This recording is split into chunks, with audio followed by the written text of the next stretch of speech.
We will call the meeting to order at this point. The Board of Selectmen regular meeting on Wednesday, May 8th will now begin at 5:04 p.m. And just as a note, Selectwoman Andrea Urbano is participating remotely on the audio. I don't think we have a camera for her, so she will be on audio. So with that, we will open up with the first Selectman remarks. And I just wanted to bring a couple of things to everyone's attention. First off, Sophie Newjum has been selected as the winner of Woodbridge's first Selectman Youth Award for 2024. She's a junior at Amity Regional School. She's logged over 100 hours of volunteer work with the Assumption Church, the Jewish Community Center in the Greater New Haven, and Amity Pop Warner, Friends of the Library. And notably, she has dedicated herself to the Nicole Donzello Foundation, provided vital support for leukemia patients treated at Smilo Cancer Hospital. I will be presenting an award to Sophie on May 15th, next Wednesday, a week from today. And additionally, I also wanted to just bring up Woodbridge, just kind of do a wrap up on our Woodbridge Earth Day, which was this past Saturday. A week ago this past Saturday. We hosted over 500 community people, members of our community were here. We had over 55 exhibits with 3 farms represented. There were 9 food and beverage vendors, 7 musical acts, and an eco magician, which was a big hit for all the kids who attended.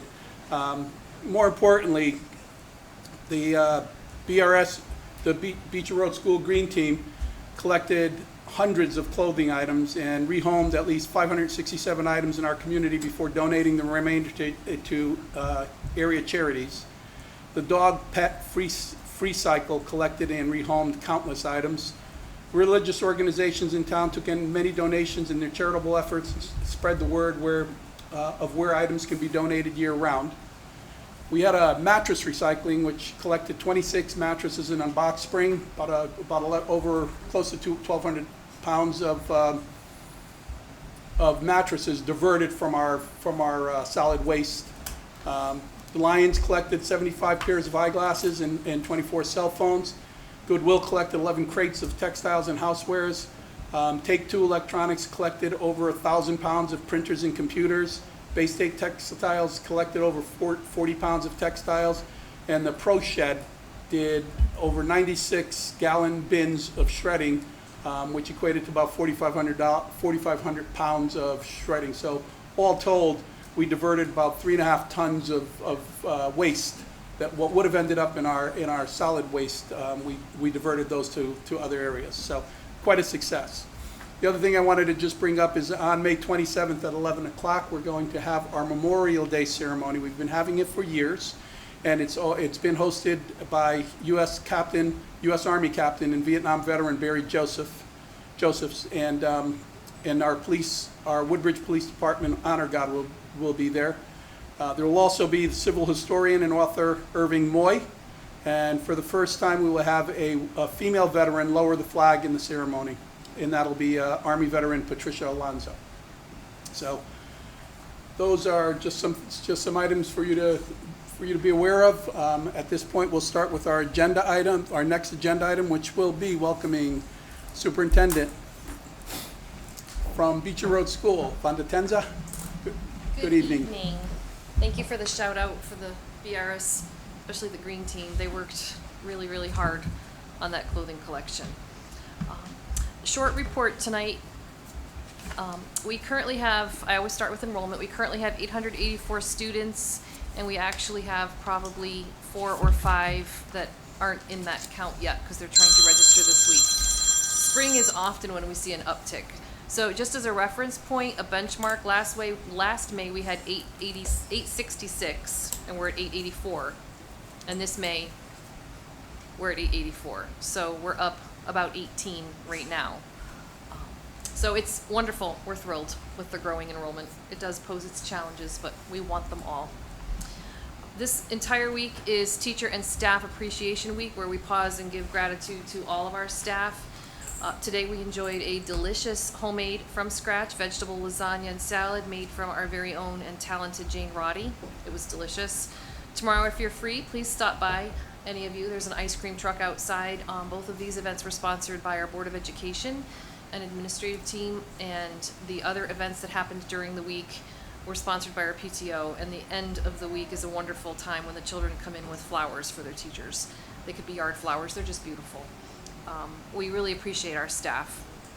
And so tomorrow, if you need an ice cream, we're gonna be out front of the North Office, and we will see you there. Also, as a thank you to our staff, our first selectman, Mika, actually starred in our BS News. It's a video recording that's recorded once a week by our 6th grade students, and they interviewed him a little bit, and he had a message for our teachers, and it was played in every classroom.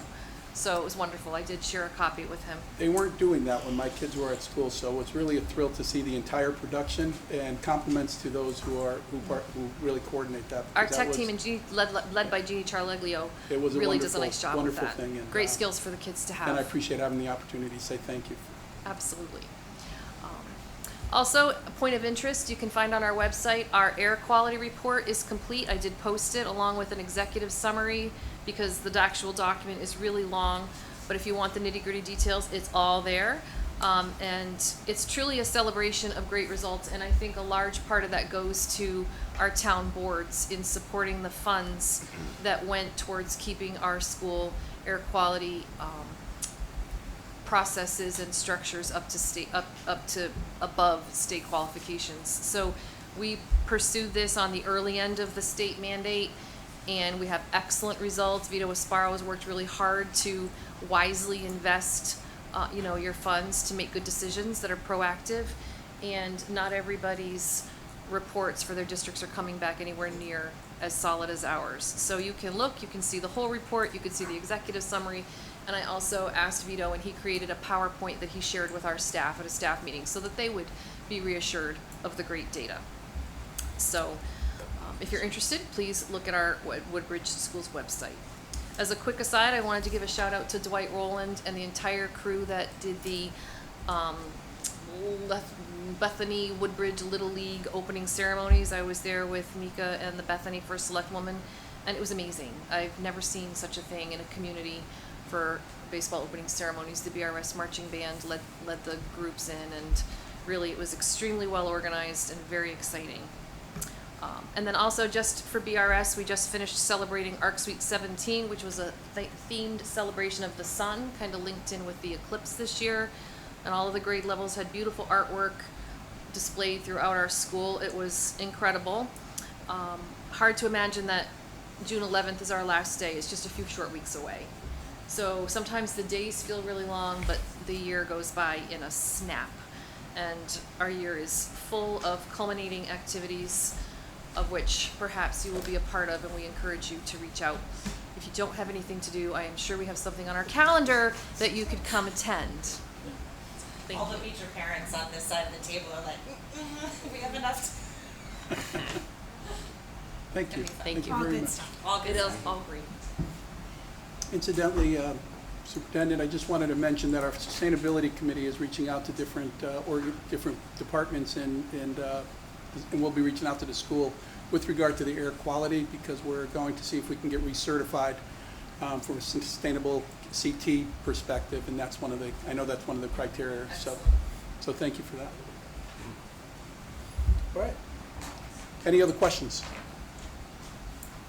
The next item on our agenda is a citation to be awarded to Alan Rice and Judy Panagrossi.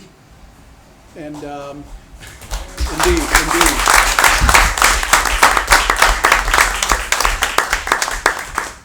I moved into town back in the 1990s. I've been in town for what I consider to be quite some time.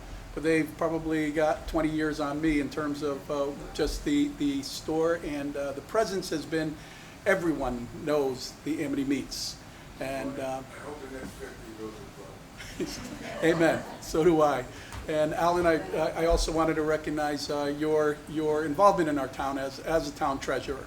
So in addition to just being a stalwart as far as being a community member from a business standpoint, you've also given back to the town from a personal standpoint, and truly, truly appreciate that, and appreciate you both. So to that end, I thought it would be more appropriate. I don't know you as well as some of the other folks who have been here a little bit longer than I, so I did ask if Beth Heller, former Selectwoman First Selectwoman Beth Heller, former First Selectwoman Ellen Scalatar, and former First Selectman Amy Morella would join me in presenting to you, and maybe even say a few words if you'd like, in terms of presenting you the citation.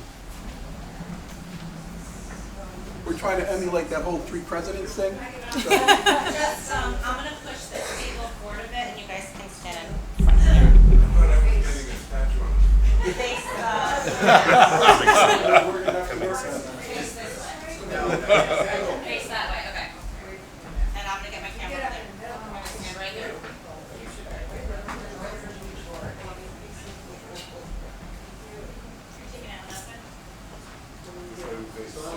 Taking out that I think it's that camera over here now. That's for the cameras, but we can just, I think for the presentation, you can turn and face.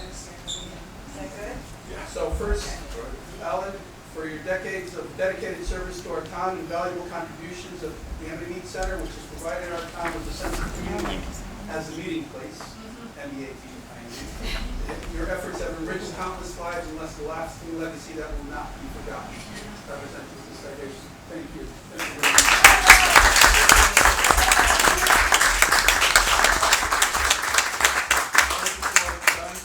For your decades of dedicated service as well, and your efforts have enriched the lives of our and left our lasting legacy that will not be forgotten.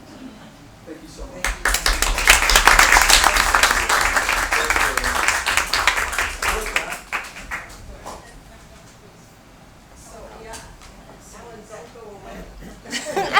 He's just running. I mean that in so many ways. So we moved here 35 years ago, and I was so unhappy. We came from a big city. There was no place to go, no place to meet people. And Amity Mead was like the center of town for us. Susan Jacobs couldn't be here tonight, but we would meet up there. And then we didn't have that little eating place. That was just the place. And so I just want to tell you a few specific things that we'll miss. Most of them we'll miss because of you. Susan is sitting shiver for the tuna fish. My husband Bob has told the whole world about the corned beef. Nothing compares, even in New York City, your corned beef. Thank you. And I have to say, my greatest luxury has been I could go in and say, Alan, I'd like a chicken. And he says, cut up the usual way. I mean, where could you ever have that? So I just want to thank you. We trained you. It's a great loss for us personally and for our town. You've just been so much more than It's bittersweet for sure. Yeah, so thank you, and we both miss you so much. Thank you.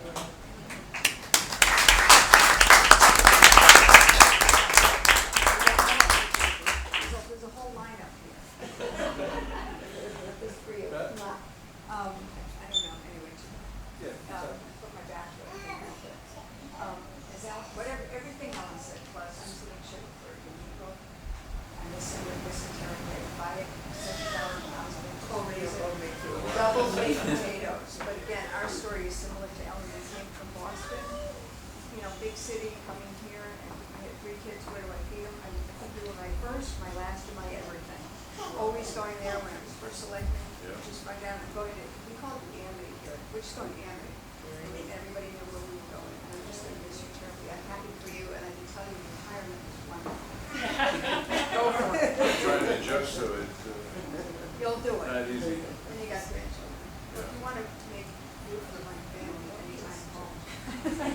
So thank you for everything you did for the town. Thank you. Wonderful. We appreciate you. We're going to miss you terribly. I guess Amy's next. No, the question is whether Alan or Judy want to say anything. Would you like, please? Just thank you to everybody in the support of the community, supporting me and Alan and myself. We really appreciate it. It was our pleasure to be part of so many special occasions and holidays for so many people. And my customers were customers and they were friends. Like Ellen. We just had a terrific connection with a lot of people. Thank you. We're gonna miss that. You were like the neighborhood bartender. Yeah, exactly. I tell you, it was just so wonderful. And vice versa. Thank you very much. It's great that you were able to join us. I really appreciate it. Thank you. Take care. Thank you. Thank you, thank you very much.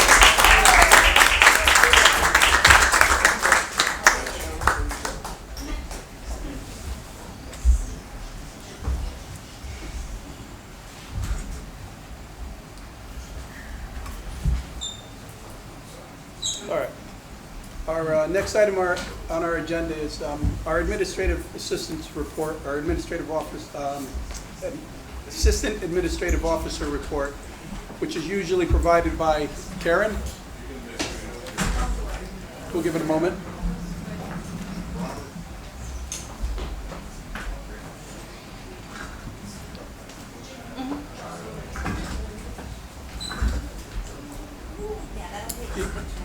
The item on here is the proclamation of June 2nd as Gun Violence Awareness Day, and we have Sally Connolly, who has brought this to our attention actually, and asked if we would be able to make this proclamation. And to that end, Sally, I don't know if you want to say anything in terms of what this is about. Sure. I just want to check, do people have a copy of the proclamation? Yes, Yes. there's a Okay, copy of good. everything. Well, I've been involved in issues related to gun violence and gun violence awareness for a long time. And one of the things that Connecticut Against Gun Violence has been doing is they've all along, everything really began in 2012 in Sandy Hook, but they've really been advocating for us to have more safety measures around the use of firearms, and also trying to get legislation to make our communities safer. But what they've been doing in the last couple of years, so they've also been funding a lot of community violence, gun violence intervention programs. So it's a really good organization. I got interested in it really after Sandy Hook, as many of us were devastated by it, but also had a cousin who committed suicide with her husband's firearm when he was serving overseas, and it was an unsecured firearm. She had mental health issues. But it's one of the things where I got involved in, let's see what we can do to secure firearms, not necessarily get rid of them at all, but let's secure them. Because so many accidents happen, especially to young children, when there are unsecured firearms around. And this really, the proclamation is trying to raise awareness around gun violence and what we can do, that it exists, and to really think about it in our communities to protect our community and to be aware of safety measures. So it's really pretty simple. There are a lot of whereases, but it really comes down to declaring June 2nd Gun Violence Awareness Day. And that's in recognition of a young girl who was killed several years ago. And her friends started a really campaign to have June 2nd become Gun Violence Awareness Day in her honor, and to wear orange as being the color that hunters wear to show that they are, please be safe around us. So anyhow, I don't know if you have questions. I'll be happy to answer any at all. Any questions? Again, I say thank you just for making Thank you. Oh, go ahead, Andrea. I'm sorry. If I could ask a question to Sally. Who's talking? Oh, it's the great Wizard of Oz. That was very confusing. Hi, Andrea Urbano. Nice to see you. I must need to update some settings. But Sally, I appreciate you sharing this with us and the work you've put forth to raise awareness to gun violence. And my question is, I wondered, and in your document, you reference mental health Yes. and well-being, and I wonder if you've thought about this day being an awareness day for mental health issues and the need to pay attention to and focus and better address the issues that so often lead to these violent events? Yeah, it's a good question. Oh, everybody always says that. It's a good question, but it is a good question. I think in terms of this, in terms of my interest in Connecticut Against Gun Violence, it's really raising awareness of the gun violence issue without mental health being only a determinant. I think I'm pleased that when I go into buildings, that I often see the signs for suicide prevention, and I think that's great to see, because I do feel it's something that needs to be paramount in our communities, and we really need to pay attention to, and it's one of the things we can do. Okay, thank you. Thank And you. I just wanted to make you aware that at least this year, June 2nd is Trails Day. And Oh, so good. every weekend, every first weekend in June is Connecticut's Trails Day. So I just wanted to make you aware of that. I understand the significance of you choosing June 2nd, and I'm not disputing that in any way, but wanted you to have that information. Well, and thank you for having Trails Day. I use the Woodbridge trails, and they're marvelous. And I don't think that detracts from it. I think one of the things when we're on trails, not this time of year, but being safe and in fact wearing orange, and making sure that there aren't accidents. That's exactly what I was thinking. It's a good day to wear orange when you're out there. So, did you yeah. want us to read the proclamation? If you wish to, I mean, I don't want to How's the board feel? require. I think there's some things in here that folks might appreciate, so I thought it would be appropriate. So if we can do it, did you want to do it? I can read, do you want me to read it? Please. I'm happy to read it all. Karen, I think, talked to you about it, so. Yeah. I've been working, and that was, yes. So this is proclamation declaring June 2nd to be Gun Violence Awareness Day. Whereas 219 people were killed with firearms in Connecticut during 2023, the third highest number of gun deaths in more than a decade. Whereas firearms are the second leading cause of suicide in Connecticut and account for half of all gun deaths in our state. Whereas interpersonal gun violence in urban centers account for a majority of gun homicides in Connecticut and disproportionately harms communities of color. And whereas firearms are now the leading cause of death of children and teens in the U.S., surpassing motor vehicle accidents.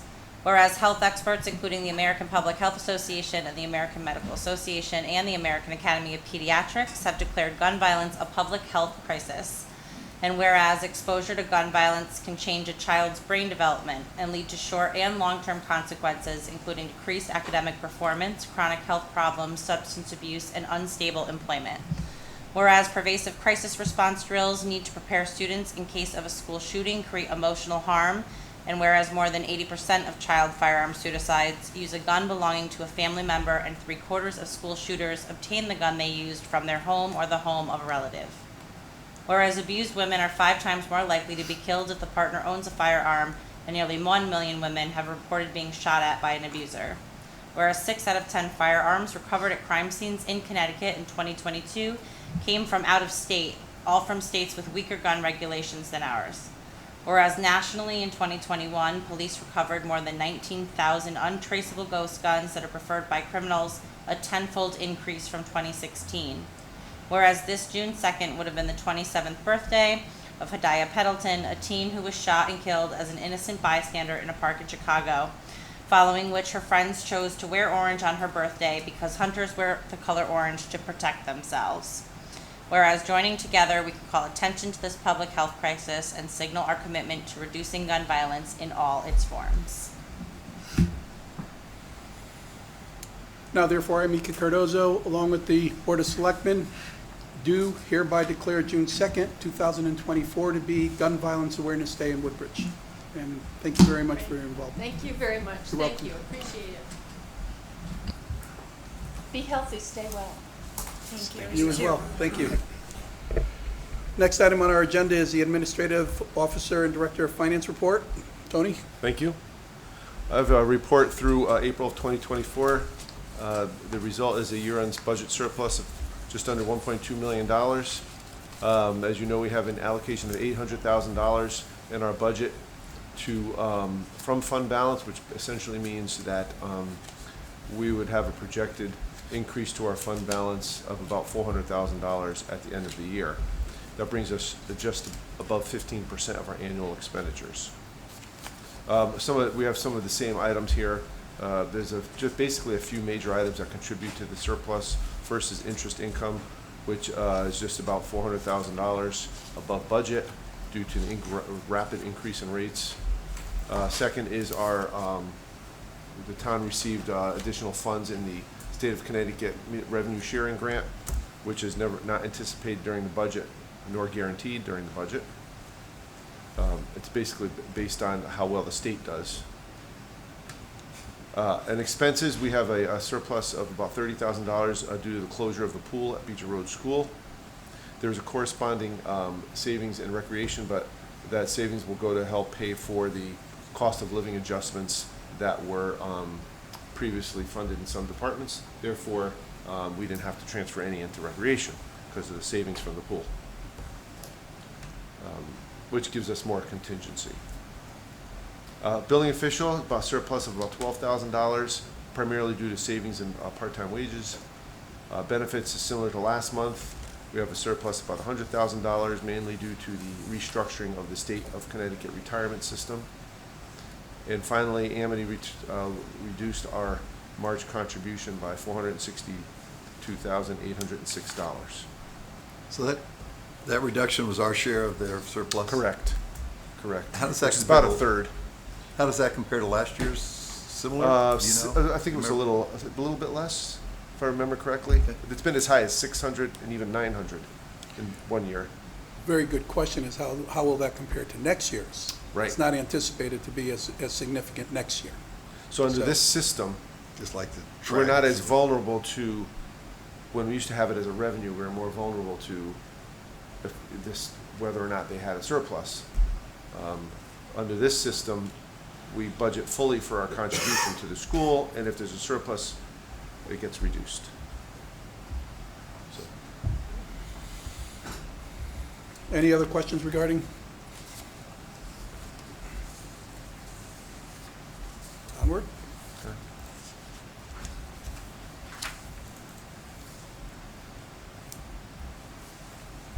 Funding requests? Sorry? Funding requests? Yes, please. Okay. The first funding request is 2324-21. This is a funding request by the Human Services Department to, it was in their capital budget for fiscal year 25, which was to help to renovate the space that the Child Care Center will be vacating. And Jeanette has reported that it seems that the Child Care Center will be moving out earlier than anticipated, and she has requested those funds to help renovate the space for some programming for her department.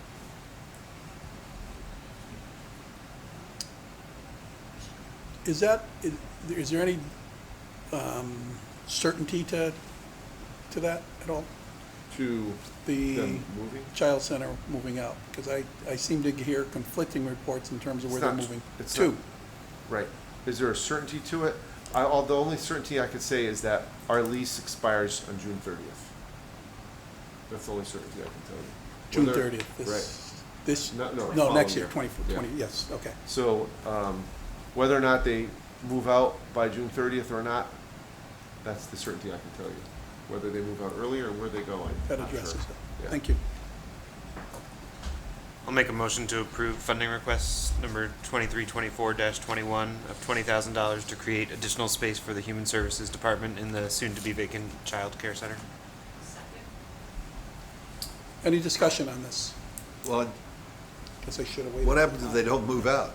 I mean, you think there may be some question about the move? I just know that there is certainly some things that need to happen in the area where they're moving to. Yeah. That have, That may not happen. What I in could time. tell you is that we would put the funds in a capital account for the improvements Okay. and not use them until they move out. That they would makes still sense. be there. So if for some reason they don't move out, or there's a problem, or, they want to extend their lease for some reason, we could, Mhm. we wouldn't use the funds until they vacate the space. This is the same amount that they talked to us during. the Correct, capital same budget exact amount presentation. for the same reason. And at that time, we thought, oh, maybe it's gonna roll into the final. Right.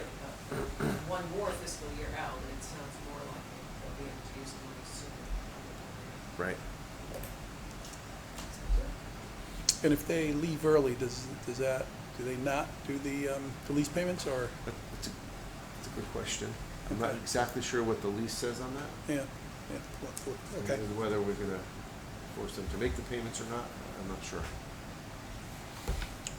We will We keep can that research updated. that. Yeah, we can update that. Right. The latest information is that they are set to move. That's my understanding, They yeah. had some issue with sprinklers or Right, something. but Right. my understanding is that was resolved, yeah. Okay, great. Okay. So we have a first and a second. Is there any further Discussion. discussion? All in favor of the motion? Passes unanimously. Thank you, Andrea. Motion carries. Thank you. The next item is 2324-22. You'll see a common theme in some of these. This is for the library roof repair project that was discussed during the building maintenance capital budget. We reduced the capital budget, or eliminated the roof repair from the capital budget. As you recall, it leaks in a certain part of the roof, and we'd like to get that project started as soon as this request goes through. And so that is a request here for this budget. I'll make the motion to approve funding request 2324-22 of $20,000 for the library roof repair. Second? Any discussion? Is there any time frame for us actually getting the work done, Tony, once the money's appropriated? No, the capital funds roll from year to year. They don't expire. And I typically do a 2 to 3 year look back, and if the project hasn't been done, then I'll reassess that and maybe transfer it for another appropriation. But in terms of us starting the roof work itself, As soon as the Board of Finance approves the funding request, then then we'll get it. they can start the work. Perfect, Yeah. thank you. Any other questions? We have a motion. All in favor? Aye. Andrea, carries unanimously. Okay, the next is 2324-23 for $7,500. This again was an item that was requested in the police department capital budget, was to complete their S2 door security project. They have a electronic door system that they installed a few years back, and each year they add a few more doors to the project, and this is to complete that installation. There's a few doors internally that they want to secure with electronic locks. I'll make the motion to approve funding request 2324-23 for $7,500 for the police department's door security project. Second.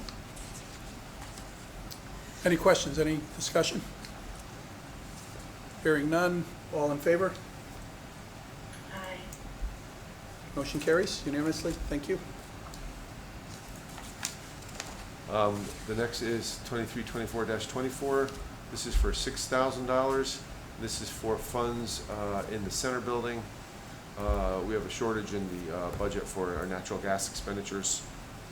As you remember, their pricing increased and we had to estimate. And this seems to be the only account that's going to be a little short. I'll make a motion to approve the funding request 2324-24 of $6,000 to fund the shortage in the natural gas line of the center building budget. Second. Any questions? Tony, do we track center building as a separate, We do. For use, you mean for use of gas heat and Yes, electricity and stuff? heat, and a bunch of things. Is and it- its efficiency or lack thereof. Yeah, because I know that's been talked about, and it seems that that's an issue, right? It is a big issue for that facility. And we compare it to other facilities that are similar in use. We did that a few years back. We have to update that, but to see how efficient or not efficient we are compared to similar buildings of a similar type. That was all part of the sustainable. Right, CT. sustainable CT, as a matter of fact. So there's a dashboard that we can log back into and see how we're doing. So when you have that project, when you restart that, that's one of the items that you can do. Sounds good. There was another, did you upload that last time? Yeah, we have to take the vote Yeah, on we this have, we haven't one. voted Okay. on this one yet. Yeah. Any other Yeah. questions, comments? All in favor? Passed unanimously. Aye. Thank you, Andrea. Just listen to all that last one.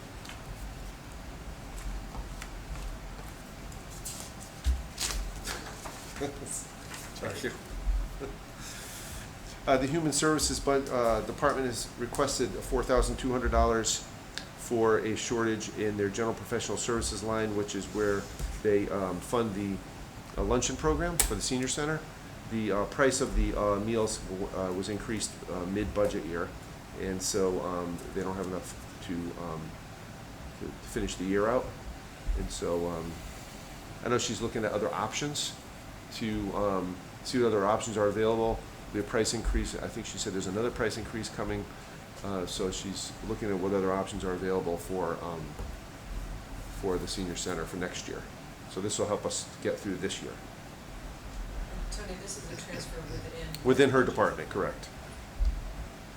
It's a Line item, line item line item transfer. transfer. right.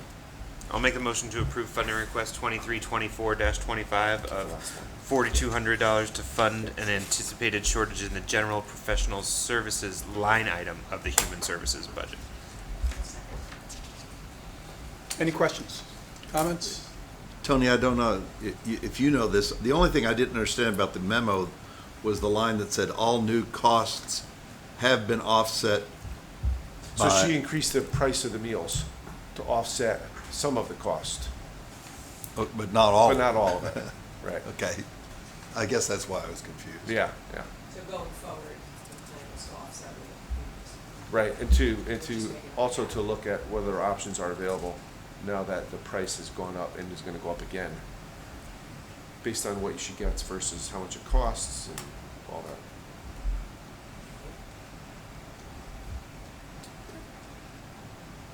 Take a vote. All in favor? Aye. Thank you, Andrea. Motion carries. Thank you. Next item is the Town Planner Bid Award.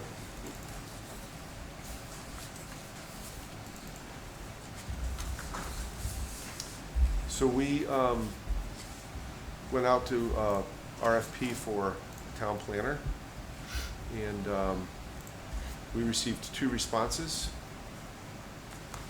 and we've interviewed both firms. Just pulling up the information here. And You can speak to it if you want. yeah, I just will set up this situation, and one firm was a more of a national firm, and one was a local firm called Goldman in York, and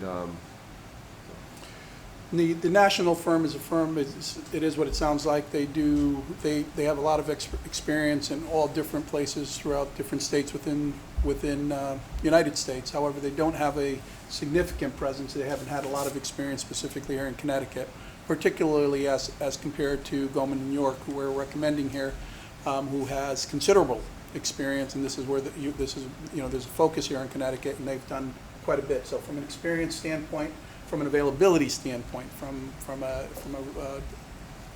responsiveness standpoint, we felt that Goldman in York was definitely the way to go in this particular instance. Both did a nice job in terms of what they could provide, but we felt the local Connecticut firm was more the better choice in this case. and the national firm had more virtual Correct. communication as opposed to someone actually coming here. And they were both roughly the same amount in terms of cost. It is a consulting, part-time consulting type of an arrangement, and it includes about 24 to 32 hours a month of time. The agreement is for us to progress on a monthly basis, so we don't have an annual contract. If you work it out, it comes out to be about $7,200, $7,300 a month is what from a budgeting standpoint, we have enough money in our current budget for us to get started with them right away, which is one of the reasons we'd like the board to consider this today. Then we've budgeted $50,000 in next year's budget for this specific purpose. Should we need more, we'll need to come to the board for additional funding if we feel this is something that's bringing a lot of value to us. But it certainly gives us enough time to work with these folks in a consistent and constant way enough to determine, what we should do going forward. The feeling was also that we did consider hiring an individual, but there's a couple of reasons, there's a couple of things behind that, and that not the least of which is it's very expensive. There is not a lot of planners. There's not a lot of kids coming out of college with planning type degrees, town planning type degrees. So they're few and far between. They're expensive, and with when you factor in benefits, et cetera, it becomes something that we felt, particularly us just getting started with it and coming up to speed with it, we felt this was a better way for us to ramp up and determine exactly what value we can have. If we see that there's a lot of value, we can look and consider doing it another way. And I would also add, the firm has, we'll have a point person on our project. They have a firm of different expertise in Right. different areas. So, you can access their expertise in various areas of their firm based on, what project we're on, or which you may not get with one individual. Correct. What is it like for them to, or how did they propose coordinating the other consultants in the different projects that we have around town? So we have Period that's working in our business district, we have our POCD, we have our economic development consultant. What is their role going to be to coordinate all of those efforts? It's interesting because what they really work on as a major part of what they do relates to economic development. We did talk to them very specifically because one of my interests is lie exactly in that. Can we have an umbrella, individual in this case, or firm, consulting firm, looking at what we're doing from a more broad perspective and see how they interact? It is something they can and they would look at doing. Their intention or their main objective is to improve us from an economic development standpoint. So there is a heavy emphasis on that, but we did discuss that. It is something they have the capability for, and it is something that they would work on. POCD, they're very much aware of the fact that that's something that's going on right now. They'll play a part in that. They'll play a part in EDC. They really interact significantly with TPZ and the building committees. So they'll be part of that. My concern lies more in just the time frame on a monthly basis. But it is adjustable, and we're going to have to see exactly what we can do from that perspective. Only because in the beginning, in particular, kind of feeling it out, it's going to take more. And they understand that it might be front loaded and then kind of taper off, but they're prepared for that. Okay. They're offering us a great deal of flexibility. Is really what it boils down to, and that's one of the other reasons we felt we should work with them. Any specific ideas about when and where you would start with their services? I'd like to start as soon as June in terms of, we probably, if the selectmen concur and we award the bid, we'll notify them, Tony and I will meet with them. We'll schedule a kickoff meeting Right, shortly. and just for them to come in and talk about what's happening, all the particulars, the specifics as to what's happening in town and start setting it up exactly how we can do it. We would have them also attend, if we start in June, we have them, were we talking the June or July meeting June. Yeah, we were having them come in and represent to the board in the June meeting exactly what they do, who they are, and based on the meeting that we have, exactly where they feel they can make an impact. So I think in answer to your question, David, June is when we're looking for them to start. Right. In June the June meeting would be when they're introduced, if you will, and present to the Board of Selectmen.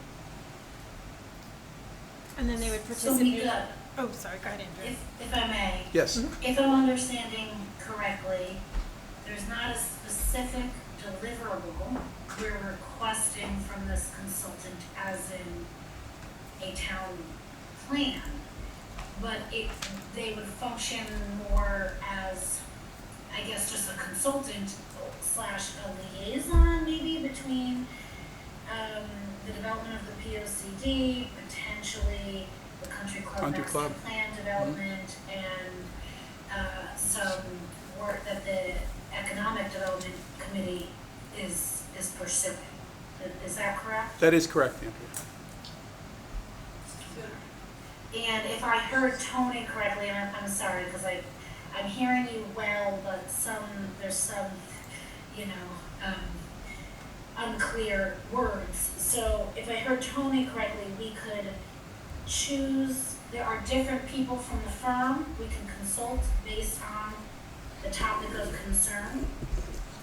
So they have different people in the firm, for instance, one person who's an expert with statistics and research, and someone else who is, a specialty is economic development, and we talked about different strategies for, like, tax incentives and different tools you can use to increase economic development. Someone else may be a specialty, maybe, POCD.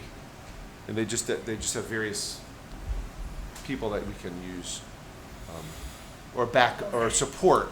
More importantly, support us. I'm wondering, From a we're pursuing a lot of consultants right now, and there's a high price tag associated with all of this work, and I certainly understand the benefit of working with someone of this nature. But I also am wondering, just in the context of our budget and our ever-increasing taxes, if this is really necessary, at least at this stage, and where we're at. Like, couldn't some of this work be done by the person who's hired by the POCD? Like, can you help me to understand why this is really necessary? Especially when we're trying to stabilize or reduce our spending. Most certainly. Certainly, we don't have the expertise in-house to necessarily, and this is a function that we had at one point in time here in town, and it is a function that most towns have. Certainly cities in particular, but even many towns. As far as value is concerned, Andrew, right now what we're doing, and you're right about the consultants, and I certainly completely agree with you on that. It's extraordinary what the costs associated with it is, what the costs associated with the expertise that sometimes is needed. What it is amazing. In this particular instance, one of what we see, what we don't have along the lines of what you were saying is we're working on a strategic plan which kind of gives us an overall objective of what we're doing. We're outlining some tactics. The strategic plan is something I should mention, is something that is one of the first things we would review with them, so they understand what we're looking to do. And one of the things that I see occurring here in town, and I think everyone recognizes, is exactly what you said. We've got a number of different projects that are going on, many of which operate on their own, without necessarily oversight as to how they interact and what it means to the other projects or the town from a general standpoint is concerned. So the expertise that this type of firm, or this type of the expertise that comes with this, is one that would enable us to identify particulars as far as what we need in order to offset some of the increasing costs that we have been seeing for years and years and years, and obviously end up increasing our taxes. So it's expertise required so that we can define a path that may be different from what we've been going and what we've been doing in such a way as to alleviate some of the tax burden, some of the expense that we currently incur, that we currently have. Does that help? Thank you, Nika. And my final question on this is there expertise in this firm specific to renewable energy, green infrastructure? Yes. And some of these other things we're trying to integrate. Sustainability, yes. The answer is yes. Okay. Thank you. And the other thing we'll do is I'll ask Allison to resend the actual proposal itself. Take some time to look at it, and I think you'll appreciate exactly what value these folks can bring to us in terms of what we need and what we're looking for. I think the huge benefit will be in coordinating all of the efforts to see if there's overlap, to inform for each project to inform the other project. So it seems like their expertise lies in that. And I was very interested in the statistics, particularly, how they work on the fiscal and economic impact of, any venture we would want to do. I think those are, incredibly, that's work that we need to be able to move forward intelligently and thoughtfully.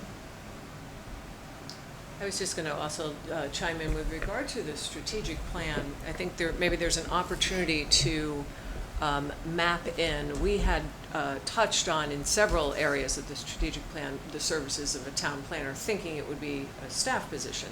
Now that we're making a decision, or we're about to make a decision, to go back and map some of the areas that they could be advising on, potentially saving money, and even trying to do an analysis of the kind of money that we would be able to save, especially with regard to some of these building projects. So we won't need a certain amount of services.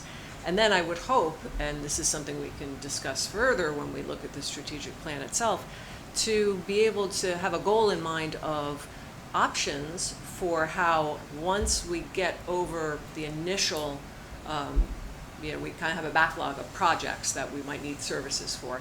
But if we're going to then kind of pull back and say, okay, now that we've got this all set up, maybe their expertise can guide us about how we then create a staff position that we are able to fill at a cost savings, or maybe a lower level staff position, because we got all the management and the setup done by the professionals. So I would like to see maybe that in the strategic plan as the goal of bringing this consultancy on would be to then leave too, and not have like forever consultants. That's a good point. Yep. Agreed. To that point, is there a benefit or potential to add, if the goal is to make a motion to pursue, the hiring of this consultant, could we add a kind of a term limit, so to speak? Or is that something we would have to play by ear?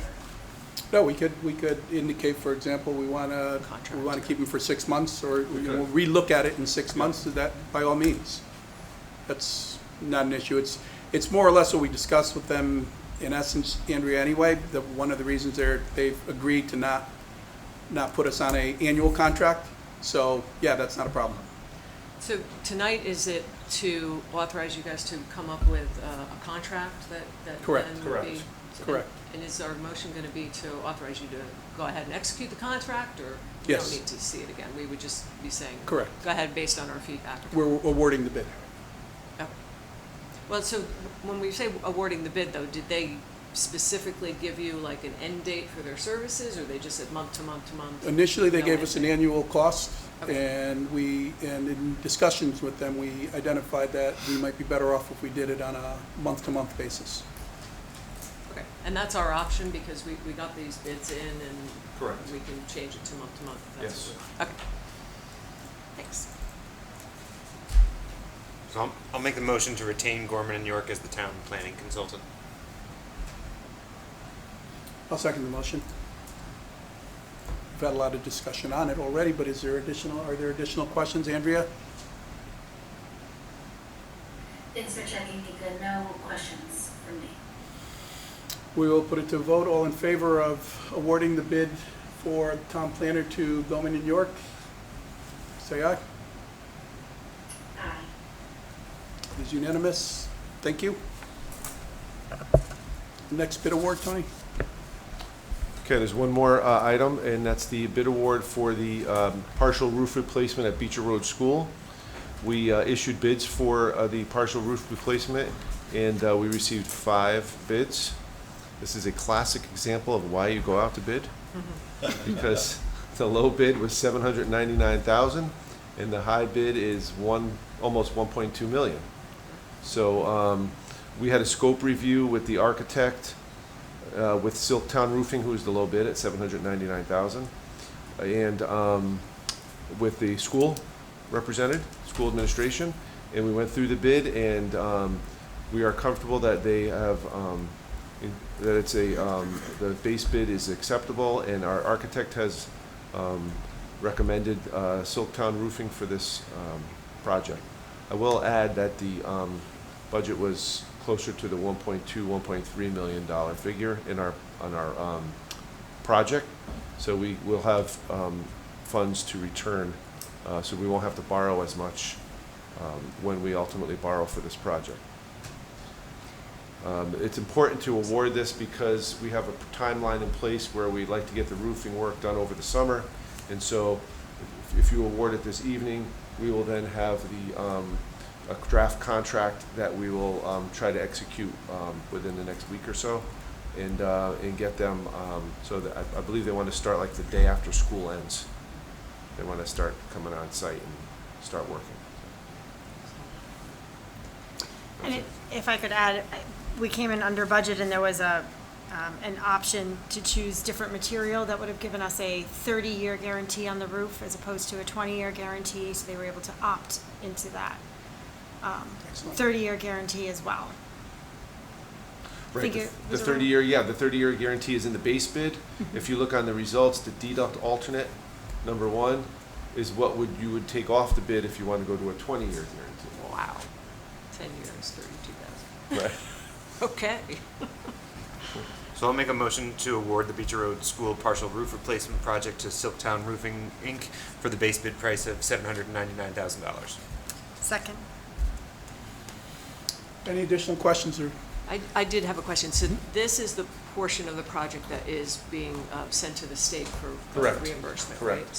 So once we execute on this contract, that all goes up through their portal of some sort and. Right. Yeah. Yeah, and I'll mention along those lines, the building committee also recommends this bid. Yeah, I see it in the document, yeah. Thank you. Okay. Any other questions, comments? All in favor of awarding the bid? The Beecher Road? Aye. The ayes carry. It's unanimous. Thank you. Okay, thank you. All right, we are at exactly 6:01, so at this point in time, we will open the floor up for public comment.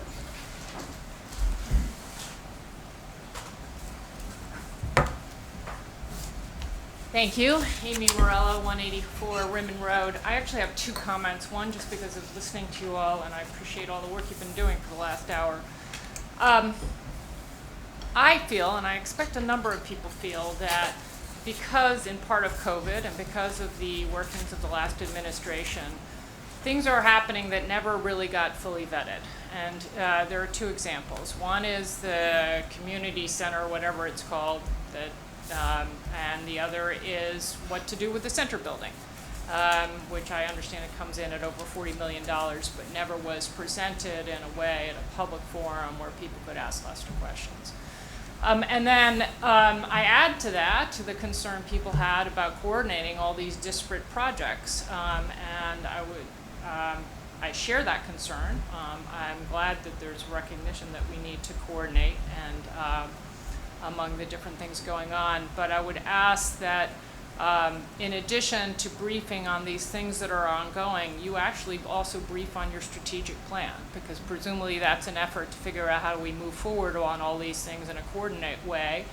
And I also presume that you're interested in the opinion of the people you represent. So it's my understanding there's not going to be any big presentation at the town meeting, but I hope that you will schedule something in the month of June before people start going away, so they can start to hear about everything that's been going on and is going to be going on and ask some questions. As an example, I have real concerns about planning space in the center building for human services to expand when there is this continuing question about what Beecher's space needs are. And I just feel like, you know, until it's figured out what Beecher needs, everything else should be second burner, because that has to be our priority. Okay, so now what I actually drafted, and I apologize for having 2 thoughts. And I will give a copy of this to Allison for the record. This is my prepared remarks. I would trust that we all agree that every government official in Woodbridge, whether elected or appointed, should present facts accurately and describe the relevant law correctly. Unfortunately, the previous administration repeatedly mischaracterized the state's affordable housing law, claiming that the town has to meet a, quote, mandate of 10% affordable housing, end quote, when no such mandate exists. That misstatement, made repeatedly, is now thought by many in our community to be true. This administration is striving to do better, and I applaud you for that. It's wonderful. However, recent statements using the term, quote, open space, end quote, give me concern. For example, our first Selectmen's April report says that our town, quote, has one of the highest ratios of open space, end quote, in the state. I'm sure it was unintentional, but that statement is open to misinterpretation. We should not use the term, quote, open space, end quote, in a loose manner when there is, in fact, a mix of undeveloped land in our town, only a portion of which is legally and permanently protected open space. When it comes to affordable housing, there is an important distinction between housing that is priced affordably and is referred to as naturally affordable, and housing that qualifies in law as, quote, legally affordable, end quote. Similar distinctions exist when characterizing undeveloped land, and those distinctions are just as important.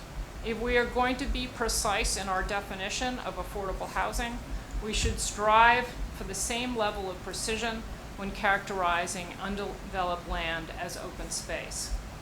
Kathy Wick will offer more information regarding the different types of undeveloped land that exist in our town.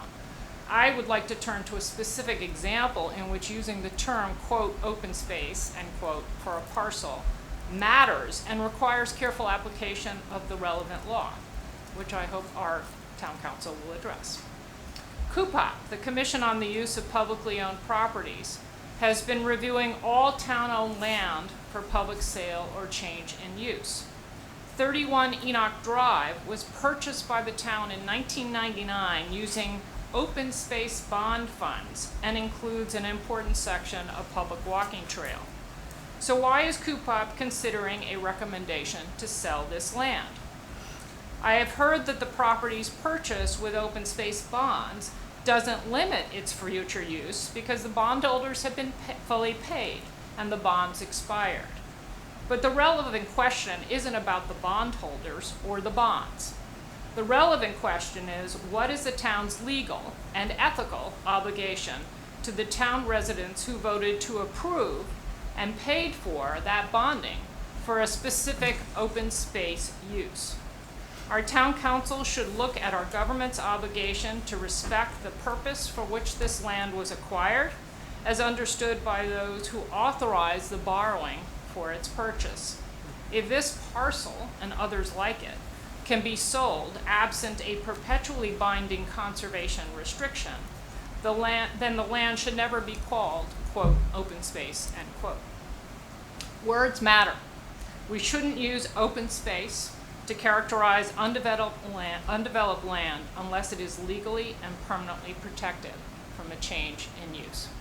Thank you, and I do hope you will research that because it is a concern of considerable note among quite a few people who have come to CUPOP and others who've spoken to us. Thank you.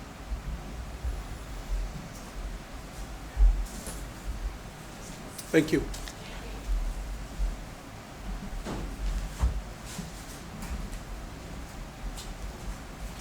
As Amy mentioned, Kathy Wick, 181 Rimmon Road, right across the street.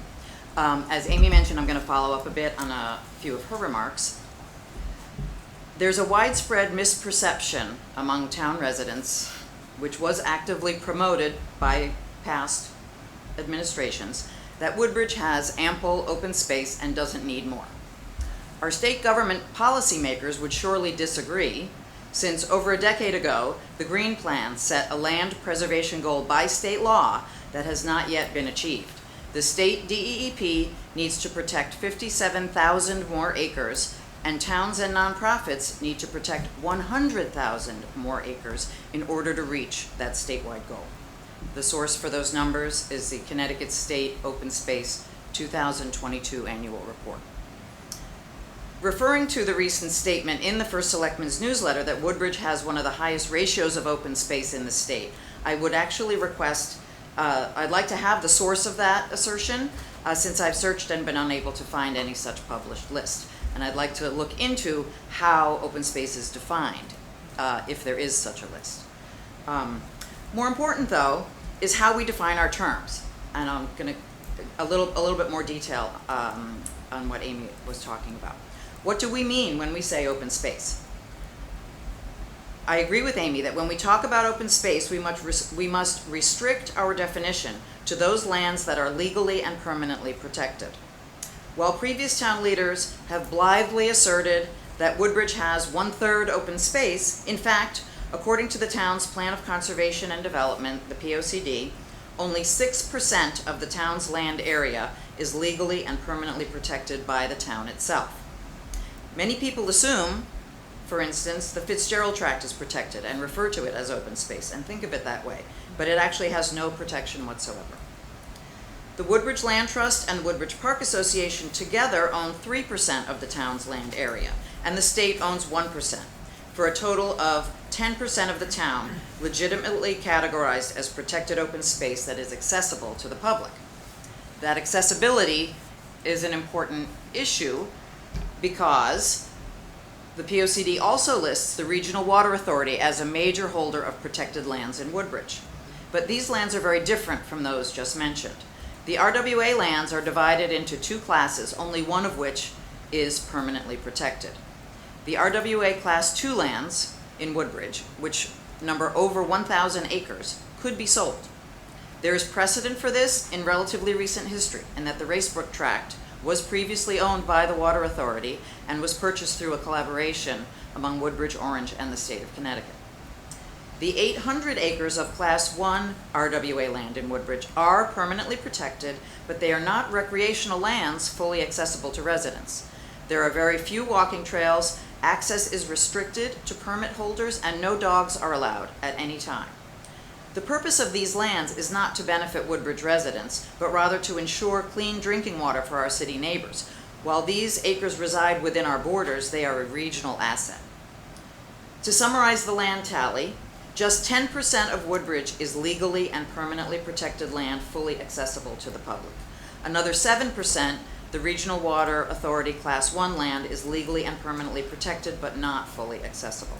This is a very long way from the vague 1/3 open space claim made by previous town leadership. As we begin the process of revising our town's POCD, I would like to emphasize the importance of defining our terms carefully to ensure that we are comparing apples to apples, oranges to oranges. It is also essential that any and all assertions made be supported with citations of independent data. Only in this way will we produce town policy with the legitimacy that citizens can trust. Thank you. If I might ask, was there any criteria by the state, the report that you mentioned, in terms of targets for each town? No, the green plan is very much a statewide plan recognizing that towns are very diverse in Connecticut, and some towns, like Woodbridge, do have the ability to conserve more open space, and obviously the city of New Haven has very little ability. There's an overall goal of 21% for the entire state, but given that the cities can conserve basically zero, the small towns that have the ability to conserve more have to make up the difference. And just for learning purposes, from my perspective, if I might ask, Fitzgerald Tract being a very good example, what would you call it? If you don't call it open space, I'm just curious what term you would use. Open space? It's undeveloped land. Okay. Yeah. Municipally managed undeveloped land, but not legally protected. But not legally protected, no So protections normally whatsoever. the distinction, I just, because I've been, tried to be careful in terms of when I say this, I say open space and restricted open space is what I use. Right. Meaning that there are very specific rules again, or how you can do certain open space. Right. But for purposes of clarification, I Right. use open space from a generic standpoint because it's open and it's space. Yes. Not meaning that there's a particular definition for open space. If there is one, I'm not aware of a industry definition for open space. So I try to make the distinction in terms of adding a word to distinguish between the two of saying Well, I would one say is restricted and one is not. perhaps unprotected open space you could call Good way to put it. Fitzgerald, Right. because It's I do hard not know- to use open space. I do know guess what I'm that getting most at. people assume when you say just open space that there are protections there and that it is. I've never made that assumption. Okay. I'd say, so when you say most people, I'm not sure if that's the case, only because I've never made that assumption. Maybe because I'm closer to the town and understand that there are different types of open space. Right, But, right. but I've not had anybody come to me and say, well, be that as it may. But I Well, I do- understand your point and I appreciate it. I mean, And I'm you- only asking because I want to make sure as we go forward, we learn and we. Right, no, I appreciate that, and I mean, have you encountered the misperception that Fitzgerald is protected? No. Oh, okay. No, I'm sorry, no, I have. In You other have. words, where people think that it's. People think it's protected. It's well, yeah. Right, and maybe that's because it's referred to as open space and not a more precise language. So that's my point. Unprotected open space We're going to works be for me. having I a lot of appreciate these that. conversations as we go through the POCD process, and I think it's very important that people understand the differences, and there's even in the POCD they include 490 lands as That's what I was in just the gonna open say. space chapter, and those are not at So- all. I wouldn't consider those. My property is 490. I don't consider it open space. Right, they have a little asterisk there. I actually have, it's page 91 of the current POCD. Yeah. And I think that as we go forward, if we conform very tightly to what was reported 10 years ago, and then compare it to what is currently happening, because those numbers have all changed. Every one of them has changed. But the way it's broken out there, if we just are very careful to use the same language as we start the next POCD. I appreciate it. That sounds good. If I could, I just want to add Please. 2 things. To your specific question about towns, I was saving it for next month. But I hope you get up back in and go. 2016, I had a concern about the POCD. And as the former commissioner of DEP, now a resident, I wrote to the then current commissioner of DEEP, Robert Clay, who is now our town planning and zoning commission chair and no longer with DEP. And I asked him, your draft, the draft in this town says, for the POCD, says that we're beyond what our requirement is. I will get to the exact letter as to what it said. But the draft was awful. Claimed we had too much open space because we were above 11%. And he wrote a letter making clear that it is not per town 11%. It is an overall goal, and some towns can do more, and some Makes sense. obviously will never achieve 11%. So it is a goal for the state as a whole. Appreciate it. And I will give you that letter and also present it publicly in June. The other thing I was just going to say is the term open space was used a lot when we were doing bonding for acquisition. And so at least among those of us who were active in the acquisition process, I was then on the Conservation Commission, when we referred to open space, when we were advocating for open space bonding, we assumed anything referred to as open space was protected open space. Hence my concern about what's happening with Enoch Drive, because I do think that that was the basis on which people authorized the bonding. Thank you.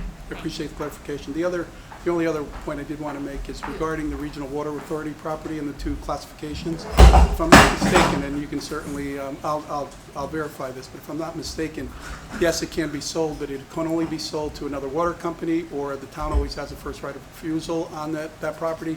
So it's not as if it could be sold to a developer, because it has been at But one if- point in time part of a watershed. Right, so first right of So- refusal, but if we don't have the money to do it, Yeah. for some reason we can't bond, then it is Well, on it's open still, market. there still Yeah. are restrictions. I think there's very specific There's a language in there. process that needs There's to very occur. specific language in there that indicates it can't be sold to a developer or something along I those think it lines. cannot be sold in the first instance to a developer.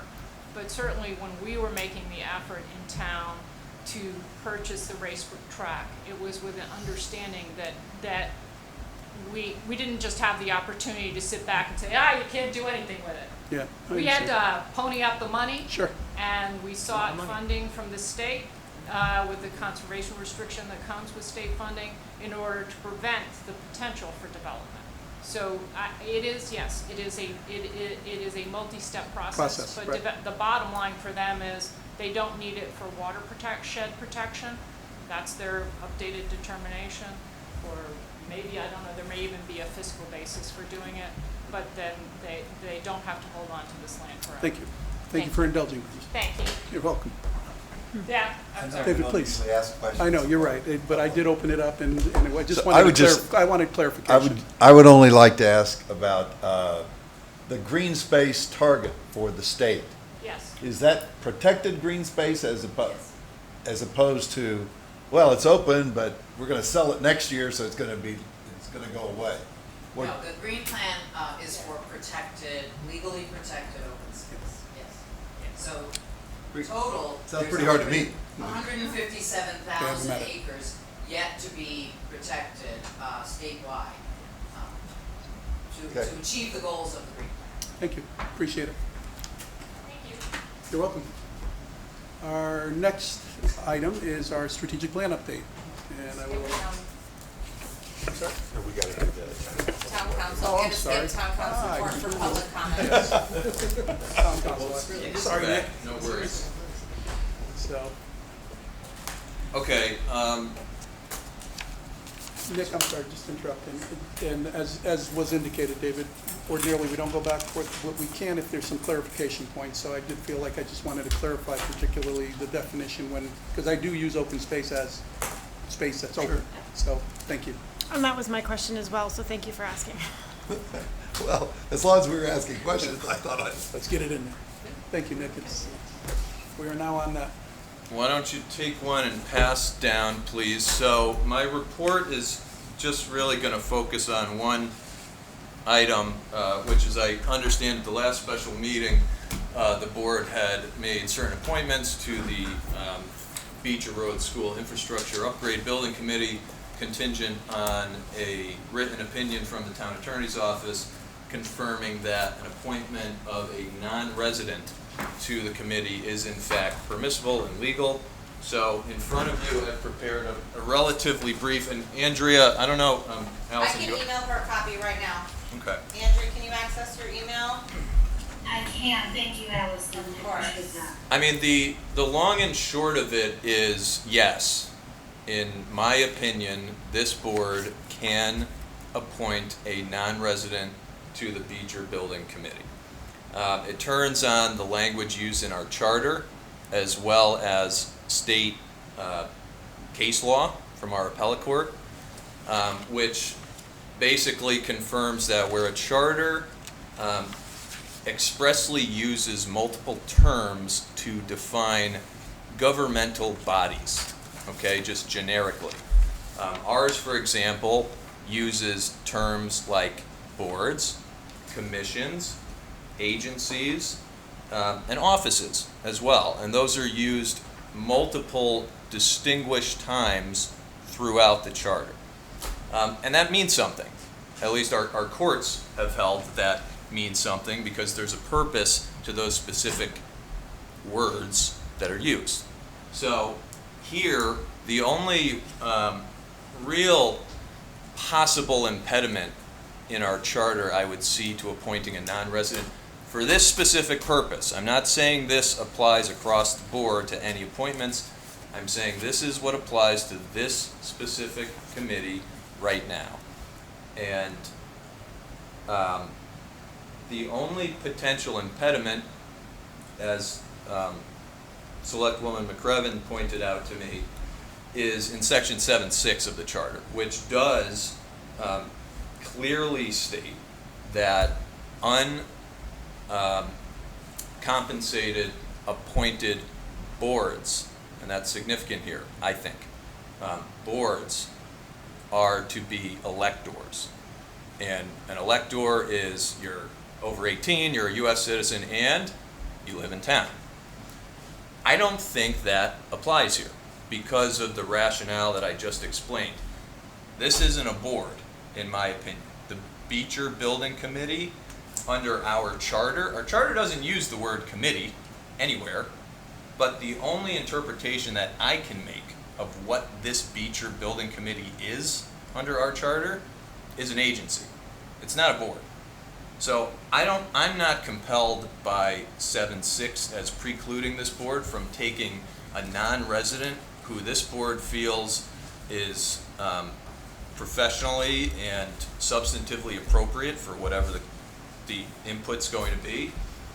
And just to buttress that, there's an additional sort of more baseline even authorization to the Board of Selectmen that when it does in fact create these bodies, these agencies, we'll say, such as the Beecher Building Committee, it has the express charter-based authority to determine the qualifications of office. So the board gets to decide what the eligibility of membership is for these entities that it creates, whether it be giving these entities a power to actually make decisions on their own, or whether they are purely advisory in nature to this board. So that's really the long and short of where I'm at on this. Happy to answer questions. Thank you.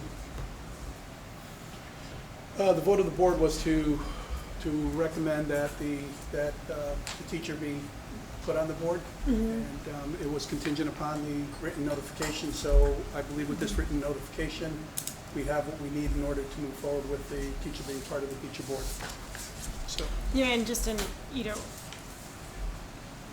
you said the ability to determine, the agency with which that they're on the board, and she's acting as a representative of the teachers and the school on the board. So in that capacity is what Yeah, I don't see any conflict with that. Actually, I'll just point out as well, Selectwoman McCraven also brought to my attention, well, look, if in the future this committee, which I understand at this point was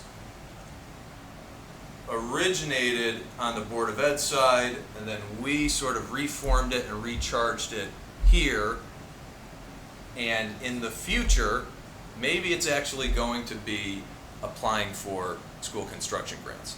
So we want to make sure that we crossed all our T's and dotted all our I's with respect to who's calling the shots on this committee, even at this stage of the game where this committee that we formed here might not technically fall into the state law definition of a school construction building committee.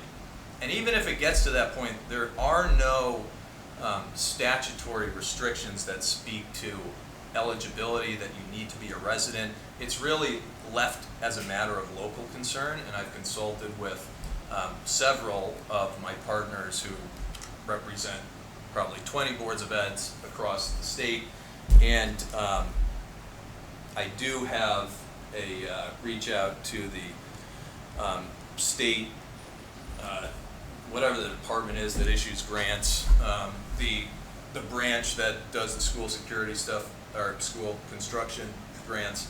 I'm waiting to hear back. I'll just confirm with them, but I feel strongly confident that we're good to go here, and this isn't going to come back to bite us in the future. appreciate it. Thanks for being so thorough. I do have one question for you. I don't know if you were able to, subsequent to our conversation, I had sent you the minutes of the ordinance committee from last April, the 26th, 2023. I did see those, yes. We had a very similar question. It was actually asked by someone who's still in our audience right now, with regard to ad hocs and committees that are not set in ordinance, not standing commissions or things that are either in our charter, in state statute, or in our ordinance. What was the rules for ad hocs? And we did have a summary of that in that meeting. The town council at the time did say that all these rules, including members must be electors, apply. So I appreciate your new opinion that we just received. I don't know how we sort of square that with what is previously out there stated as the opinion of the previous town attorney. I think that will likely be back to us because we have a lot of ad hocs. It's possible that we'll entertain motions to add more people who either aren't electors or aren't, the minority party rules, the filing of minutes, the agendas, all of that. So I appreciate this component, and I just feel like we're probably going to need more to undo what's in our previous meeting. Well, you're certainly welcome to your opinion, Selectman McCrevin, but two things. I'll ask in the future when it actually comes to us, because we don't Well, have sure, a question before us. I'm happy to answer it the same way as I'm gonna now. But, two things. Number one, attorneys can have differing opinions. Number two, that's not actually what Attorney Weiner said. If you look at the minutes, his comments, at least as they were represented in the minutes that you're citing, speaks to ad hocs that are set out in our local code as ordinances. This beach or building committee is not. So I think there's a distinction in what you're pointing to there. And from my perspective, there is no conflict in what we're saying. Okay, he does say ad hocs at the beginning of the sentence, but.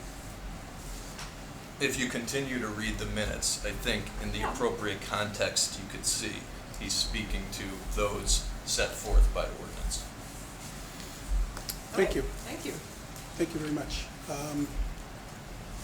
I believe that it's closed at this point in time, and we'll move on to the next agenda item, which is indeed the strategic plan. Great. Thank you. So we did meet a couple times since our last meeting. We are still working on finalizing a draft. I think what we talked about at the last meeting was that we would like to have that ready in advance of the June meeting of the Board of Selectmen, so that we could make that draft available to really take a look at. One of the components that still needs to be put into place, and we touched on it briefly earlier this evening, is we had noted town planner here, town planner there. We have a list of active building projects. So right now we have placeholder text in there, so clearly we need to have more information. My understanding is the Center Building Committee has asked us as members of the Board of Selectmen to attend the Board of Finance meeting on, I believe it's the 16th of May. So I'm hoping to get a whole bunch of additional information about where they currently are with planning. They had come to the previous board with a, I think, 5-phase plan, but we were not in a position to authorize it then as the previous Board of Selectmen. I don't know that we'll particularly be able to authorize anything coming up on May 16th, but at least we will have a sense enough to put into the strategic plan exactly what we think is going to happen. And again, the strategic plan is meant to guide the work of the Board of Selectmen and be a living document and be updated as we go along as things happen. But it's meant to kind of guide what we can do in our terms of our elective office, which are not as long as something like Plan of Conservation Development, but would be helpful, especially in regard to the funding of projects. So with that in mind, I think that it's important for us to take a look at the impact. We have several new developments since January that are going to have budgetary impact going forward. And I think that the strategic plan should help the public understand how it is we're going to use these resources. They are, after all, the public's money that we are spending. So looking forward to more discussion of this in June, and hopefully if we all agree that it's ready to be finalized, if we could finalize it in June. That doesn't mean it stops being adjustable. Certainly hearing from the public what they think of it, but I feel like we have to have it together to tell them what it is before we ask them to give us input. As Sheila indicated, the intent is to give it to the Board of Selectmen, to give it to the Board of Selectmen for your review and for your input. And then, obviously, we can discuss that input in the review at the meeting. We can't do it before then unless we have a special meeting. So it is something that you should take a look at, identify what you feel might need to be changed, added, adjusted. So one thing I'll say is probably we're looking at July for the final document to come out, because if we discuss it on we could do it. If there's not a lot of changes, we could potentially do it. The sooner the better. The intent is for us to have something that can guide us, and we want to do it in such a way that includes, right from the agenda standpoint, understanding on the agenda what items we're working toward as far as the strategic plan is concerned. So, and it is something that we want to make sure the public is aware of, so they understand what it is we're looking to accomplish as well. And provide them, through public comment, an opportunity to comment on it as well. So, we're really close. I think it's a great effort, and I appreciate, and I can tell you we're able to do it in a shorter time frame than we probably would have, due to the work that Sheila and David and Tony have put into this in the past. So it's, you'll see something prior to our June meeting. Yeah, and I wonder, and this is maybe a legal question as well, if other members that are not serving on this committee want to attend this meeting and be part of the conversation. These are public meetings, and they'll be publicly noticed. Maybe we can go out of our way to make sure that the public knows about this next upcoming meeting, where we could take input as we would. I think if members of the Board of Selectmen who aren't serving on the committee would be able to comment in the same way any member of the public attending would be able to comment. So that opens the door to a whole bunch of comment, but I think it might be a worthwhile use of our time. I don't know if my fellow committee person agrees. I would agree. I'd ask Nick whether or not that constitutes a meeting. Well, we could have it as part of it. Well, if we treat them as members of the public, we wouldn't treat them as selectmen who get to talk more than members of the public. I just don't know if 4 selectmen get together in a telephone booth if that's a meeting. Well, if they don't act in their capacity as selectmen, they don't get a vote or anything. Yeah. Is it? Am I understanding that right? I don't want to go astray here. I guess my question would be, what would be the difference in that and just having a discussion at a meeting? Well, it just moves us faster. Oh, I see what you're saying. I'm looking to get this Yeah, I don't think, finalized. I agree. But- So, the trigger from my perspective for a meeting is when you have a quorum show up at another public meeting.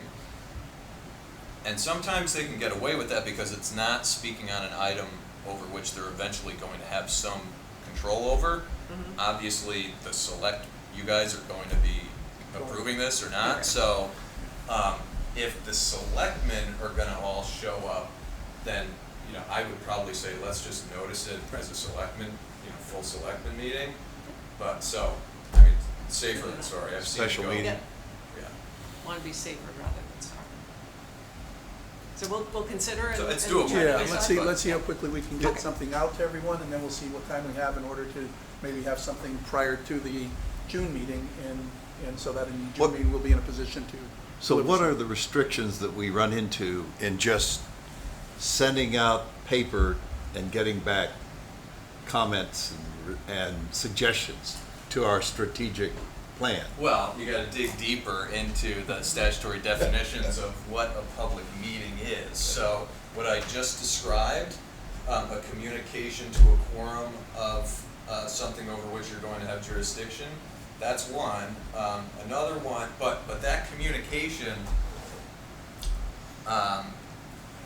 is not limited to, the way it's defined under the law includes if you're sending electronic communications to a quorum, then that's still, it's the same concept. If you're communicating by email, sending comments back and forth on an item that's gonna appear on your agenda, the legislature has said through FOIA, no, we want you guys to do that in public. And that constitutes a meeting when you're sending those back and forth emails. So yeah, is it more efficient to do it that way? Maybe, arguably, but from a transparency perspective, that's what the law requires. So So it's when you're sending Mike- emails to a quorum, unless it's just an email from Allison pushing out something related to notice, or you guys saying, hey, group, I can't make it, that's above board. But like any substantive comments, all right. There's no, again, if she sends out the draft for comment, she's just sending it out. What you're suggesting is we don't want comments back. Correct. We gotta wait for a meeting to have that. So Correct. my sense is, under a worst-case scenario, we're talking about having this done in July versus June, rather than, falling short on some FOIA issue or something along those lines. I say that's kind of the worst-case scenario. For us, that's not a bad case. So I'd like to get it all done in June too, and we might be able to, but And I think if everyone looks at it immediately and really gets their thoughts together, and we put some time to it on our next meeting, we might be able to get something done. Yeah, in So- June, we'll be a quarter of the way through our term, so I think having our strategic plan sooner Really rather than depressing, later David. is a good idea. But it's very true. Exactly right. So the better, and this I feel will be a very important item for us going forward. So this outlines what we're going to want to get done. Thank you. Thank you very much, Sheila. CC? Mika? Yes, Andrea, I'm sorry. May I just ask that at our annual town meeting, an update on the timing be presented to the townspeople with respects to the strategic plan? Sure, absolutely. Yeah, it is an item. We were going to mention this. I was going to mention the strategic plan at that. So yes, thank you. Okay, great. Thank you. Our let's see, next agenda item is with regard to CCW and the master plan update. We have heard from both of our remaining candidates. They are reviewing the answers. They give an indication that we might get them sooner rather than later, which is a good thing. But they do have until the 24th of this month to respond to us, because we want to make sure we gave them enough time. After which we will be sending their responses to the Board of Selectmen along with our strategic plan for your consideration and review, so that we can talk about the particulars at our June meeting. So, and again, one of those same type of thing. Hopefully we can make a decision in the June meeting, and if not, we'll have to either have a special meeting and or go into July.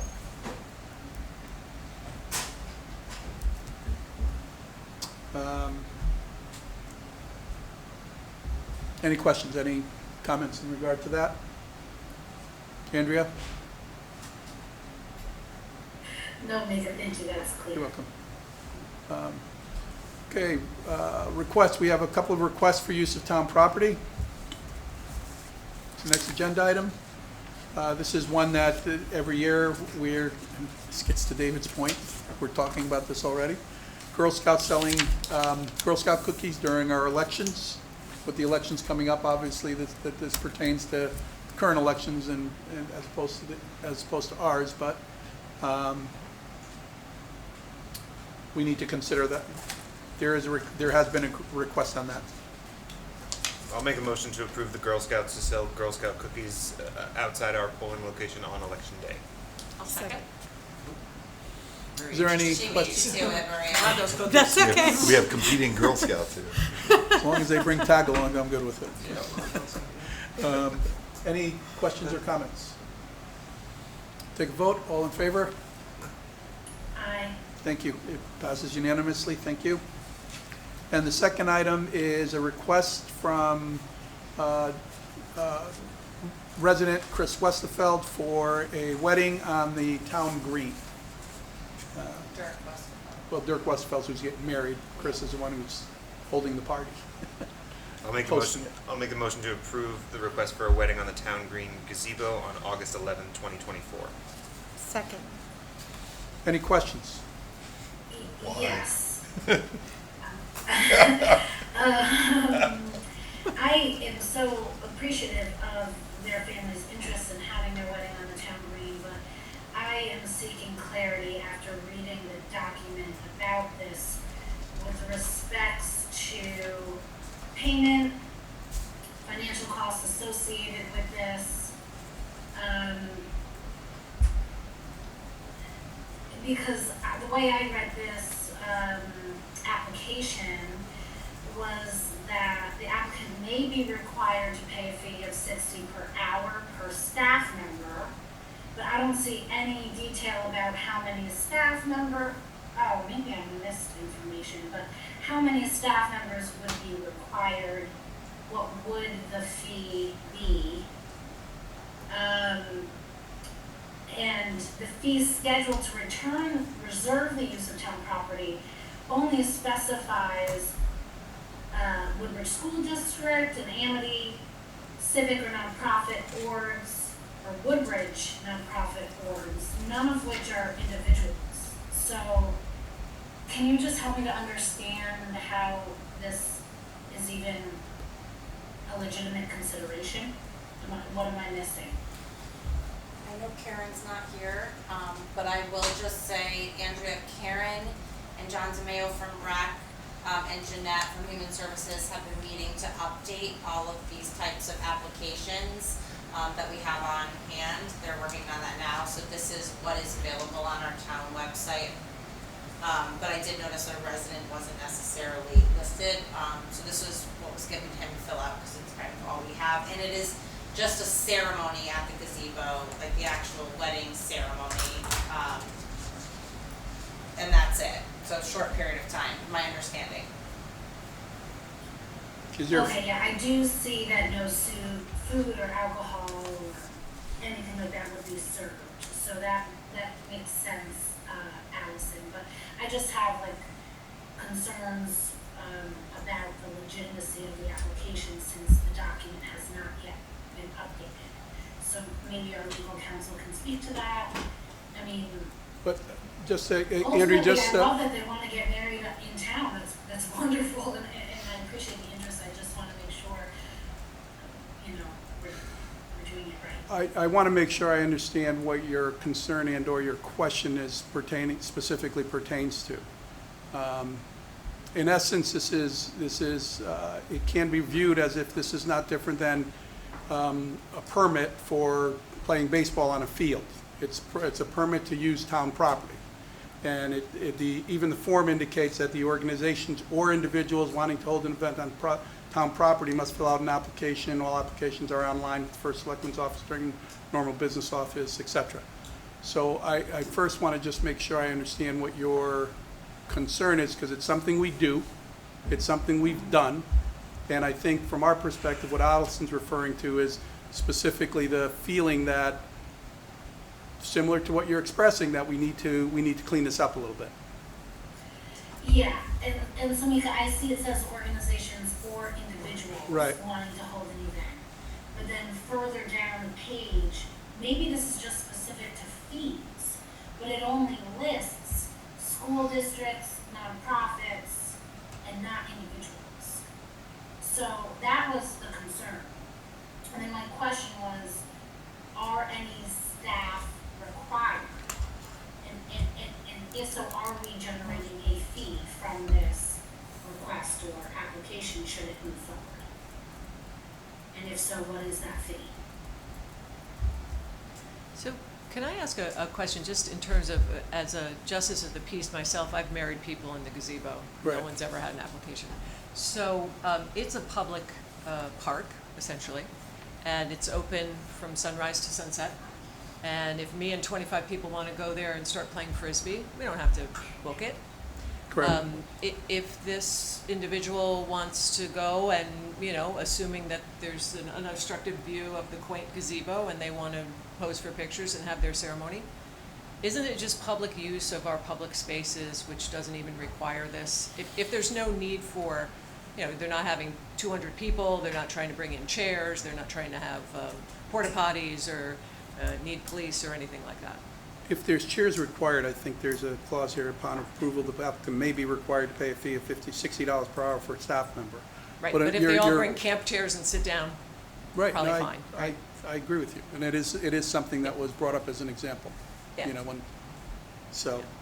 It's not, as far as the fee is concerned, Sheila's point's well taken in that I don't even think you pay a fee for a permit to use a field or anything along those lines. So we don't usually charge a fee for this. They're not having a party here. Okay, so maybe that's why, so that maybe my quote-unquote concern is not an issue because the fee schedule doesn't identify an individual. If there's no fee associated, then that point is moot. And I think it's worthwhile for us to consider the fact that we may want to correct that. I'll just say too that our fees are generally when we have an out-of-pocket cost that we have to pay. We generally get reimbursed, and it generally centers around staff that have to come in, whether it's to clean up or to provide facilities or to direct traffic or for whatever reason. Can I just add something? Please. So, I think also just having the process yeah, it's not a real revenue maker for the town here. Maybe we could make a few more bucks here and there, but really, I mean, from my perspective, it's having this sort of a process is to protect the town from a liability standpoint. Sure, we can just go onto the park and start playing Frisbee, and there are certain statutory protections that we have in terms of like governmental immunity for people who get hurt on our parks, but that gets a little fuzzier where we're allowing events, so to speak, and I know that's a gray term, but I mean, it's more than just playing Frisbee, these things, especially if, well, I mean, they're not having a reception there, so people aren't gonna be drinking, but basically, for my other towns, I wanna see people who are using town property for an event, A, have insurance, and B, I mean, we might not do it here, but in some of my other towns, we actually have them as part of this form that they sign. There's a little provision that's a hold harmless and indemnification, so if someone actually gets hurt, then, you know, we don't even have to worry about ever getting a claim on it, so. And that's an excellent point, because some of this is through experience, where, you know, we had no process, and all of a sudden someone shows up with, you know, stuff or sound equipment, and, well, where are you gonna plug it in, and how these people, who's gonna do the bat, well, we thought the buildings were open, well, the buildings aren't open, because, you know, Sure. there's always one thing leads to another. That's really where this came from. So will there be staff required for this? My understanding is no. And if there is staff required, it says even upon approval, the applicant may be required to pay a fee of $60 per hour if we do need staff. So if it's approved, it doesn't necessarily indicate that there will be no dollars. If they change something that they're doing, or there's a requirement as a result of what they're doing, we can charge them for staff. Okay, thank you for that clarification. Would like to make a note to make sure we think about that indemnification. I made the note, Thank you. We'll circle back to that. You do have a vote that has been first and seconded, so. Any additional discussion and or questions? We'll call for the vote. All in favor? Aye. It passes unanimously. Thank you. The next item on the agenda is the Neighborhood Assistance Act application. Receive and call for public hearing. This is it's a program under the Department of Revenue Services, and it's where businesses receive tax credits for donations to nonprofit agencies. Town receives the applications from the agencies. This is part of the process. We receive the application outlining the proposed project, and we hold a public hearing, and then we send those applications to the Department of Revenue Services. And it requires a motion for us to do this, To set the public hearing? to receive, and, yes, exactly, exactly, to schedule the public hearing. So I'll open by making a motion to receive the applications for the 2024 Neighborhood Assistance Act program and schedule a public hearing for 6:30 PM Wednesday, June 12th, 2024, to receive comments on the Amity Teen Center doing business as incorporated, doing business as 10 Selden, application for $24,975 to be used for an energy efficient project. The Jewish Community Center of Greater New Haven, application for $150,000 to be used for energy efficient HVAC equipment restoration. And the Cure Rare Disease Incorporated, application for $150,000 to be used for advanced treatments for rare diseases. Second. Questions? Mika, did you say June 12th or June 13th? I thought I said June 12th. I'm reading June 12th. Okay. It is Wednesday, June 12th, 2024, which is at our Selectmen meeting. Okay. Any additional Steve, questions? Did you second? I did. We'll take the vote. All in favor? Yeah? Aye. Thank you, Andrea. All right. Next on our agenda is appointments. So with a heavy heart that I make an appointment to replace our late Dick Blackwell as a treasurer. Is the first. I'll make a motion to appoint Matt Giglietti as town treasurer for a term ending on December 31st, 2025. I'd like to second that. Any discussions? I think everybody knows Matt, and I think it's a great choice, and hearing none, all in favor? Aye.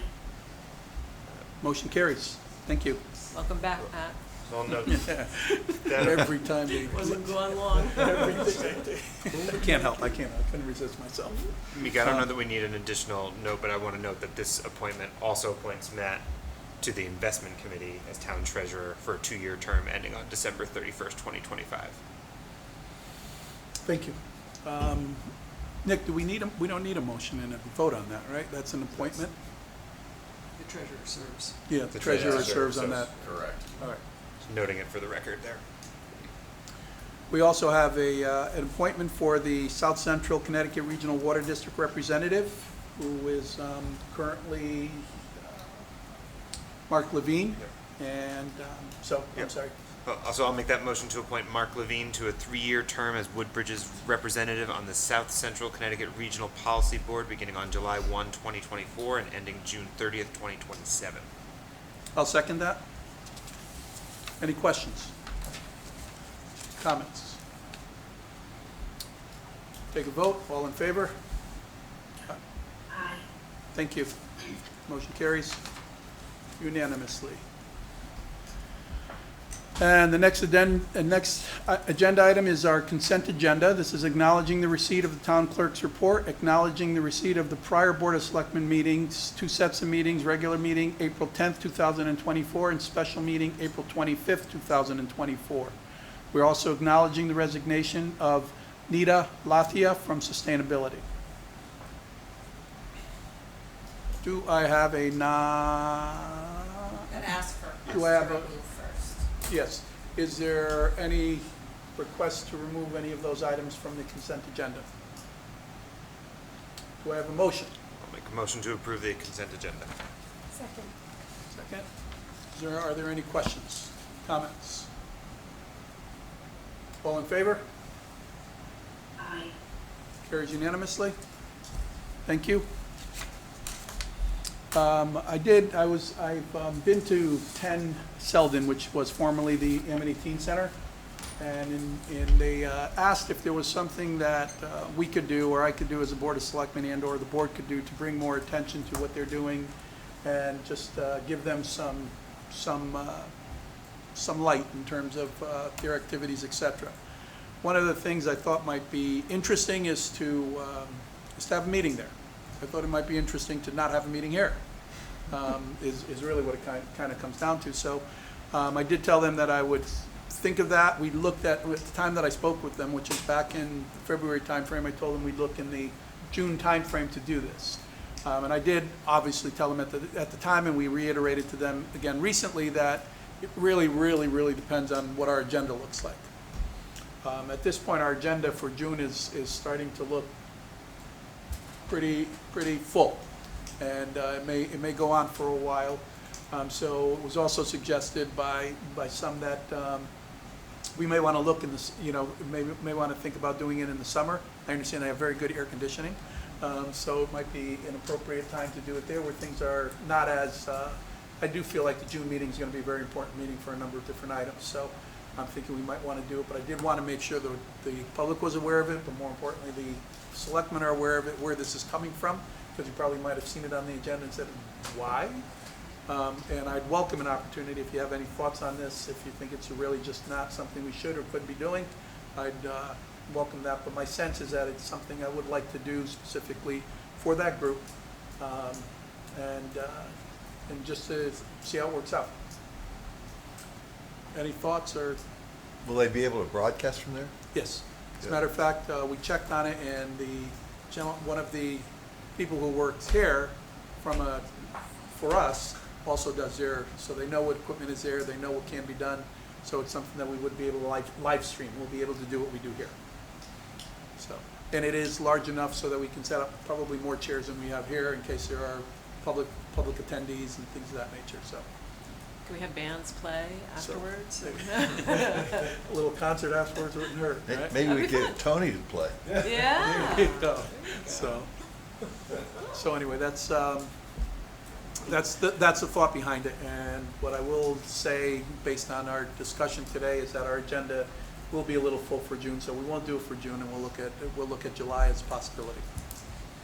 All right. August is one of those months that I understand from a tradition standpoint, we sometimes don't have a meeting in August. Correct. So, and that may be the route we go again this year, so. All right. Any other thoughts on that? I'll make I a believe motion to that's- adjourn. Second. Second? 6:59 PM, guys. Yeah, it's still bright out, see, I brought the sunglasses, that's perfect. So, thank you, everyone.